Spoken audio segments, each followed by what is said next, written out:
Hello, my name is Kasey I'm pastor of Water Street Church, and this is this week's Midweek devotional. This week I want to focus on Pentecost, seeing how this Sunday is Pentecost Sunday. And I want to give you a little bit of backstory.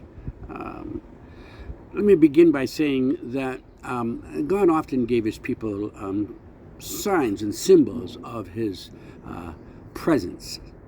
Signs to give us some assurance and to comfort us and to challenge and to stir us in our lives. And that could be as simple as the rainbow after the flood, or the sign of, or the symbol of circumcision, or the Passover meals, or the three major festivals that are being celebrated, or even the daily sacrifice that the Israelites were offering. And then there are the items of the temple that point to God as well. The altar of incense, the Ark of the Covenant, of course, and there are many others. Way too many to really talk about for this midweek devotional. They're signs and symbols to help us sense God's presence and to be reminded of that, and not just cognitively reminded as a memory, but to really feel it and sense it much more deeply. And in a lot of the stories too, they were signs and symbols in many ways, foreshadowings of Christ and his work. Certainly, like being fed manna in the wilderness, as the Israelites were, and then Jesus feeding the 5,000, and then the bronze serpent being lifted up so that people could live if they were bitten by a snake, and then Jesus being lifted up, so we, bitten by the serpent, so to speak, we look to Christ on the cross and live. And then the water from the rock that Moses struck in the wilderness, and then Jesus says, I'm living water, and I give you living water. He said that to the Samaritan woman. So all these are signs and symbols and ways of demonstrating God's presence and nearness for us and his salvation story and work in our lives and for humanity.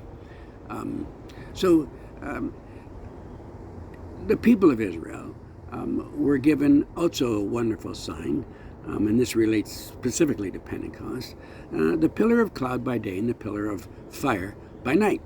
And that was to demonstrate God's presence. And if the pillar moved, the people moved. And if the pillar stopped, then the people stopped and they camped. Well, one of the spots that the pillar stopped and they camped was at Mount Sinai. And that's, of course, where God was to come down and speak to the people and tell them his rules for living, to give them his law. And, of course, the cloud in which God came down was fire, and people were scared, and there was thunder. There was pretty ominous sort of a feel and look. And so they say to Moses, well, you go up and you talk to God, and then you come back down and you tell us what he said. And so that's what happens. Of course, then when Moses comes back down, they're all worshiping and dancing around the golden calf. And of course, that stands in huge, stark contrast to just having spent 40 days and 40 nights in the presence of the Almighty. And then Moses sees that. So that leads to pretty drastic consequences. And of course, 3,000 people die then as a consequence of that. Now, that all happened at what is known as, or became known as, the Festival of Harvest. Just the time of year when people would come and they would give of their first fruits to God, one of the rules and laws, but also be reminded that that's also when God gave them his law in the first place. So that was the Festival of Harvest, or also known as the Festival of Weeks, X number of weeks after they left Egypt. And of course, Pentecost is also commemorated or known as the Festival of Weeks, so to speak, because it's 50 weeks after the resurrection of Jesus Christ. Now, on the day of Pentecost, a pillar of fire comes down, and then it separates into small tongues of fire that come to rest over the believers.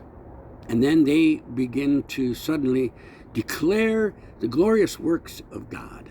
And they do that in multiple different languages.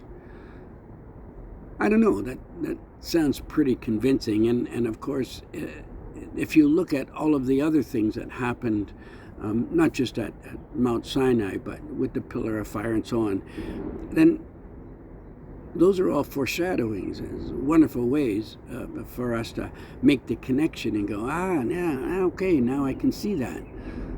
If that's not enough for you and I to be assured that God meant what he said, and that he wants to demonstrate his presence and nearness in our lives, then maybe this part. On the day of Pentecost, 50 days after Christ's resurrection, 3,000 people do not die. 3,000 people come to new life. They come to faith, and they are restored as God's people.